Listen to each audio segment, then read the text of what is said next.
Hello, sweet friends, and welcome to Cottage Time. Well, now we're into the second week of August. August came in really hot, and for the past few days, we've had fall-like weather. Today, I thought I would share some homemaking things I've been doing around the cottage, outside in the garden, and how preparing is a grandma-style kind of homemaking. I love to hang clothes out on the line. There's nothing like the smell of line-dried clothes.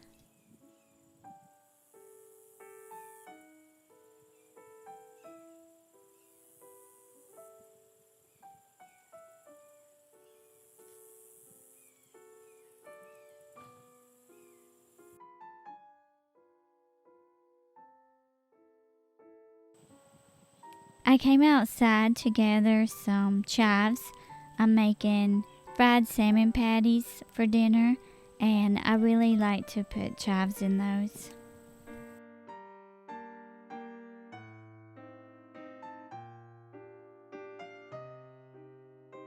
This is one of my kids' favorite meals. They love fried salmon patties, and I usually make them 2 or 3 times a month. I like them paired with a country meal like peas and mashed potatoes, but we also like to put them on a salad with some dressing, and then we will just eat them dipped in ranch or honey mustard.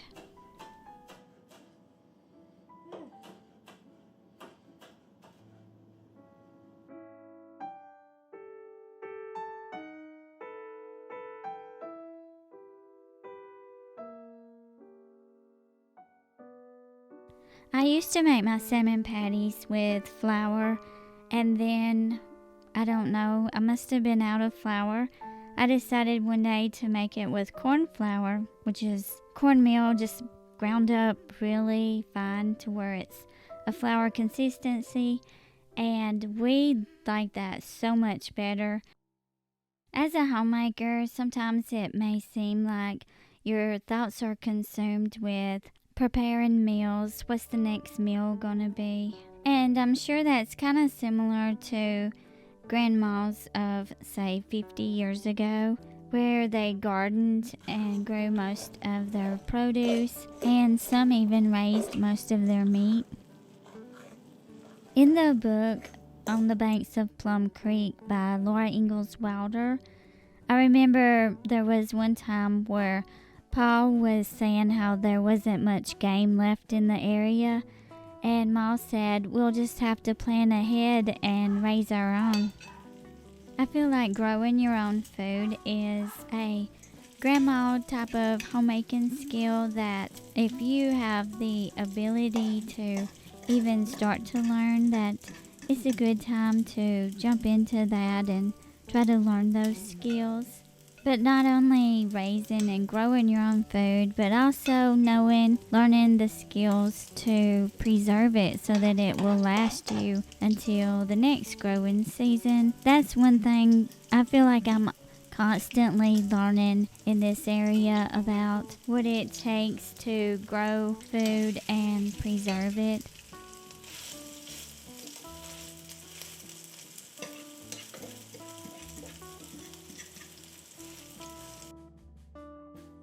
Now, when I'm cooking my salmon patties, I like for them to be really brown. I like them to be a little bit crispy. My stove top does not cook even, so I either have to move the food around or move the skillet around on the stove every little bit.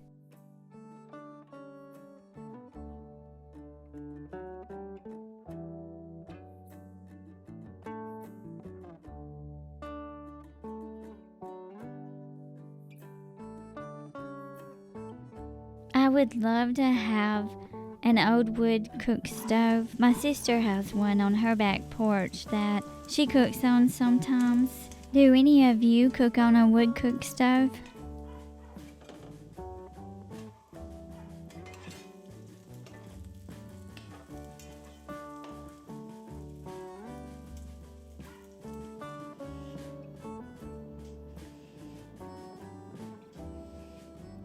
Right now, it's just two of us at home for this meal. My son came and got 4 of the salmon patties and some dip. And anyway, I am pairing my salmon patties with some cucumbers and carrot sticks. And then I toasted some pecans in butter. And then I'm going to add some avocado lime dressing.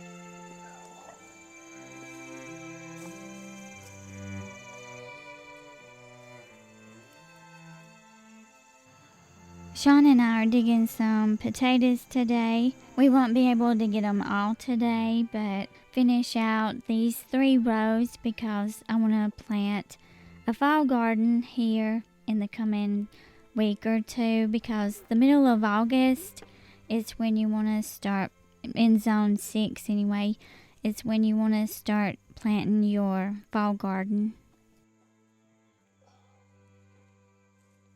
I will plant more potatoes for the fall garden. Potatoes are my favorite thing to grow because in my area you can get 50 pounds for less than $30.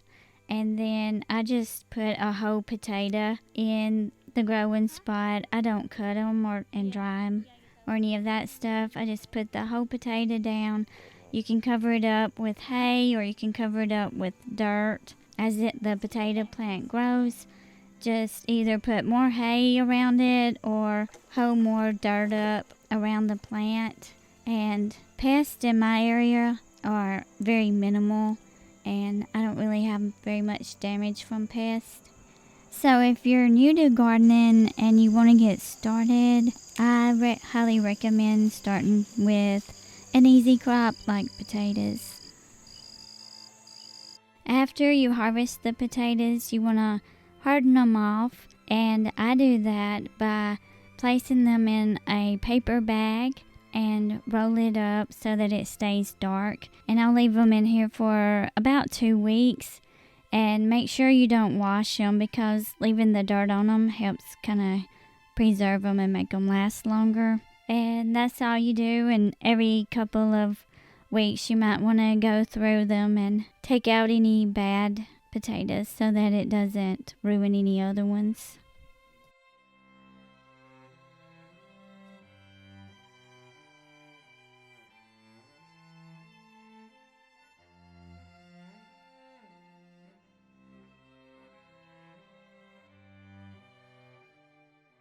I have been dehydrating elderberries, and now that those are finished, I'm going to jar those up. I want to eventually, on the shelves that are on the wallpaper side of the kitchen, I want to have that shelf lined with medicinal herbs.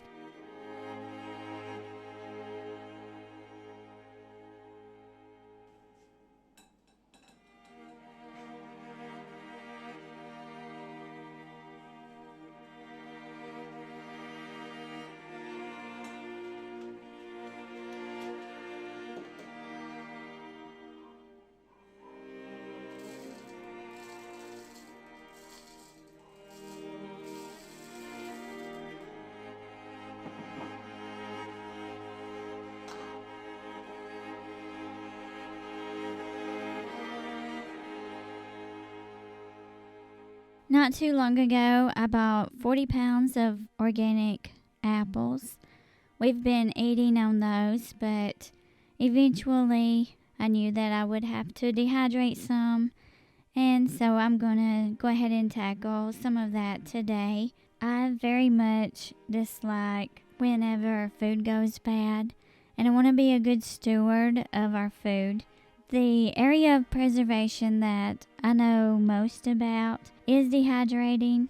In the next couple of weeks, I'll be getting a new canner, and I want to start canning whole meals. But I really like dehydrating, and I just have a small one that I plug up in the house, and then I have a solar dehydrator that's pretty big that I can put things outside in the sun to dehydrate as well.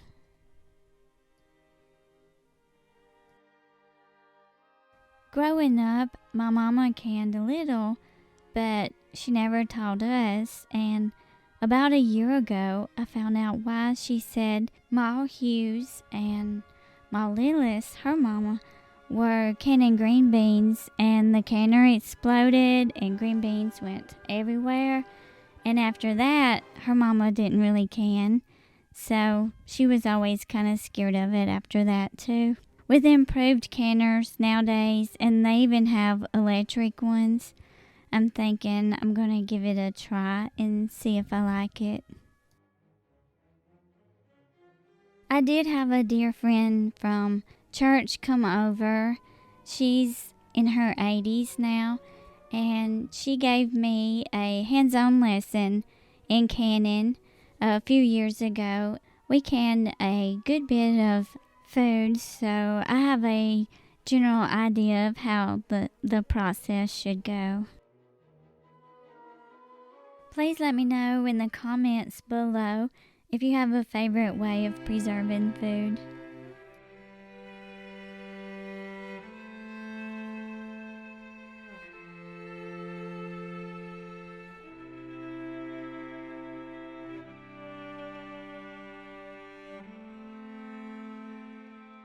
Thank you so much for joining me today. I hope you have a really great week, and I will talk to you soon.